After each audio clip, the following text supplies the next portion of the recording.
Welcome my students. তো আমরা পড়ছিলাম lesson 4 the beauty and the beast. আমরা আগের দুটি ক্লাসে এই গল্পের ইউনিট 1 আমরা পড়েছি। আজ আমরা ইউনিট 2 পড়া শুরু করব। যারা এখনও আগের ভিডিওটি দেখোনি তারা অবশ্যই দেখে নাও, একটু ভালো করে বুঝেও নাও। তো চলো আজ আমরা ইউনিট 2 পড়া শুরু করি। তোমরা সবাই তোমাদের টেক্সট বুক ওপেন করো। The beast gave her lavish clothing and food and carried on lengthy conversations with her. আমরা ইউনিট 1-এ পড়েছি যে বেল তার নিজের ইচ্ছায় বিস্টের ক্যাসেলে এসে উপস্থিত হয়েছে এবং বিস্ট বেলকে ক্যাসেলের মিস্ট্রেস বলে ঘোষণা করেছে। The beast gave her lavish clothing. তোমাদের বইতে ওয়ান নোটসে দেখে নাও, ল্যাভিশ মানে দেওয়া হয়েছে, একটু দেখে নেবে যে ল্যাভিশ মানে দিয়েছে জেনারাস, তাই তো? অর্থাৎ বিস্ট উদার হাতে বেলকে তার যাবতীয় যা কিছু প্রয়োজন সব দিচ্ছে। ল্যাভিশ মানে জেনারাস, উদারভাবে দেওয়া, উদারতা দেখানো। The beast gave her lavish clothing, তাকে অনেক বস্ত্র দিয়েছে, পোশাক দিয়েছে। অ্যান্ড ফুড, যত খাবার প্রয়োজন সেই খাবারও দেওয়া হয়েছে। And carried on lengthy conversations with her, এবং বিস্ট বেলের সঙ্গে বসে অনেকক্ষণ ধরে অনেক কথা বলেছে। কনভারসেশন মানে কথাবার্তা। Each night the Beast asked Belle to marry him. আর প্রত্যেকটা রাত্রেবেলায় বিস্ট বেলের কাছে আসতো এবং তাকে বিবাহ করার জন্য প্রস্তাব দিত। Only to be refused every time. কিন্তু যখনই বিস্ট এই কথাটা বলতো, এই প্রপোজাল দিত, বেল তাকে রিফিউজ করত, প্রত্যাখ্যান করত। এটা জেনেও বিস্ট প্রত্যেক রাত্রে আসতো এবং বেলকে একই কথা প্রপোজ করত। After each refusal Belle dreamed of a handsome prince who pleaded with her to explain why she kept on refusing the beast. কিন্তু প্রত্যেক দিন বিস্টকে রিফিউজ করার পর এক অদ্ভুত ঘটনা ঘটত। সেটা কি না, বেল রোজ রাত্রেবেলা ঘুমিয়ে ঘুমিয়ে স্বপ্নে একজন হ্যান্ডসাম প্রিন্সকে দেখত, একজন সুপুরুষ রাজপুত্রকে স্বপ্নে দেখতে পেত। হু প্লিডেড উইথ হার, প্লিড আমরা জানি প্রেড বা রিকোয়েস্টেড, প্রার্থনা করা, অনুনয় বিনয় করা। হু pleaded with her to explain why she kept on refusing the beast. Say Prince তার স্বপ্নে তাকে বারবার জিজ্ঞাসা করছে যে সে কেন প্রত্যেক দিন বিস্টকে এইভাবে রিফিউজ করছে। যেন বেল এই কথাটা একটু ব্যাখ্যা করে বলে, এক্সপ্লেন করে বলে কেন সে প্রত্যেক দিন রিফিউজ করছে। She replied each time that she could not marry the beast because she loved him only as a friend.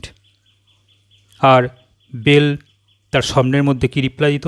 সে বলতো সে বিস্টকে কোনোদিন ম্যারি করতে পারবে না, বিবাহ করতে পারবে না। কারণ she loved him only as a friend, কারণ সে বিস্টকে বন্ধু হিসাবেই ভালোবাসে, পছন্দ করে। But Belle could not make the connection between the handsome prince and the beast. কিন্তু বেল কিছুতেই বুঝতে পারত না যে বিস্টের সঙ্গে এই হ্যান্ডসাম প্রিন্সের কী সম্পর্ক। রাত্রে স্বপ্নে এই হ্যান্ডসাম প্রিন্স আসছে কেন এবং সেই বা বিস্টের কথাই বা বলছে কেন। She was convinced that the beast was holding the prince captive somewhere in the castle. She was convinced means in the belief. So Bell was in the belief that, বেলের মধ্যে একটি ধারণা দৃঢ় হয়েছিল যে কি না, বিস্ট নিশ্চয়ই একজন প্রিন্সকে তার ক্যাসেলের কোনো রুমের মধ্যে ক্যাপটিভ করে রেখেছে। ক্যাপটিভ মানে কনফাইন করে রাখা, বন্দি করে রাখা।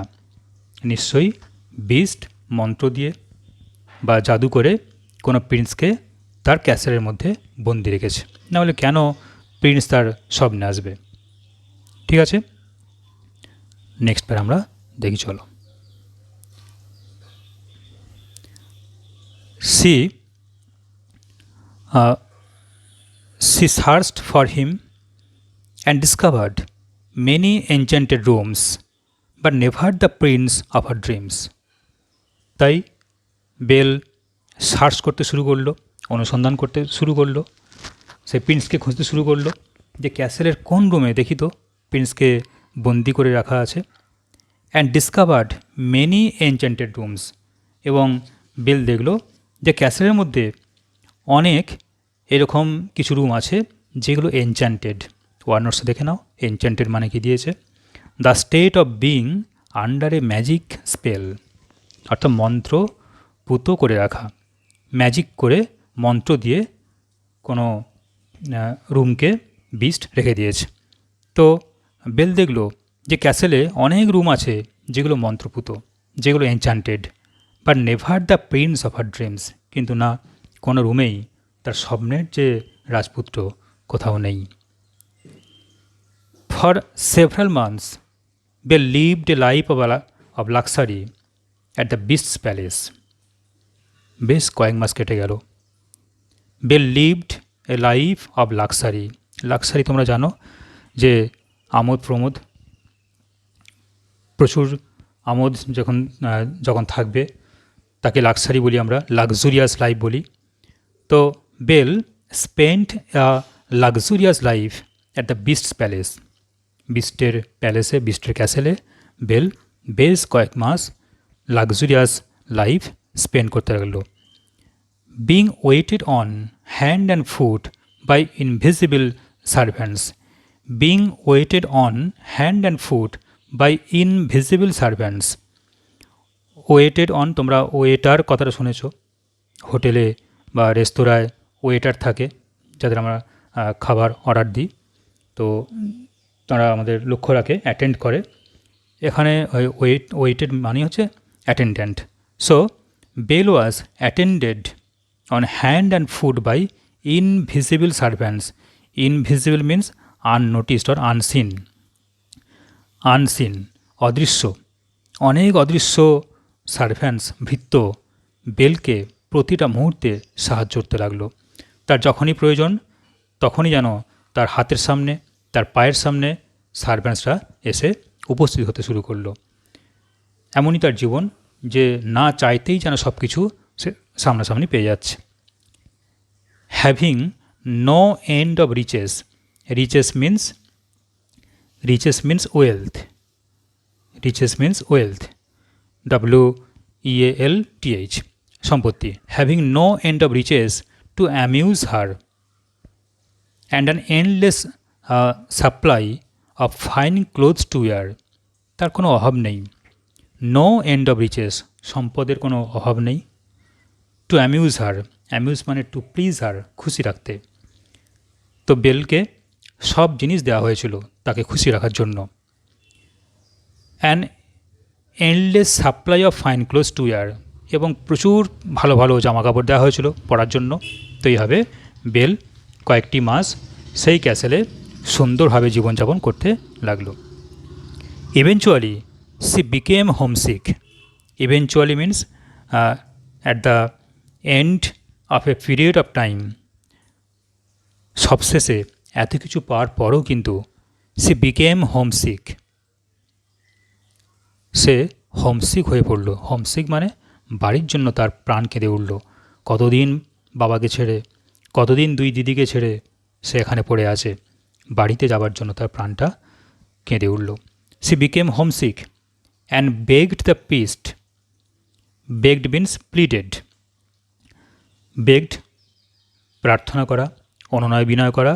C pleaded the beast to allow her to go to see her family, বিস্টের কাছে গিয়ে একদিন সে অনুনয় বিনয় করল যে তাকে যেন অ্যালাউ করা হয় তার বাড়িতে যাবার জন্য, তার ফ্যামিলিকে দেখার জন্য। He said he would allow it only if she would return exactly a week later. Beast বলল ওকে, হি উড অ্যালাউ, যে সে অ্যালাউ করবে, কিন্তু শর্ত একটাই আছে কি, she would return exactly a week later, ঠিক 1 সপ্তাহ হবে তাকে ফিরে আসতে হবে। যদি এই শর্ত বেল মানতে রাজি হয় তবেই বিস্ট তাকে ছাড়তে পারে, তাকে অ্যালাউ করতে পারে বাড়ি যাবার জন্য, না হলে কিন্তু তাকে ছাড়া হবে না। ঠিক আছে, আজকে আমরা এতটাই পড়ি, নেক্সট ক্লাসে বাকি অংশটা পড়ার আমরা চেষ্টা করব। ওকে, থ্যাংক ইউ।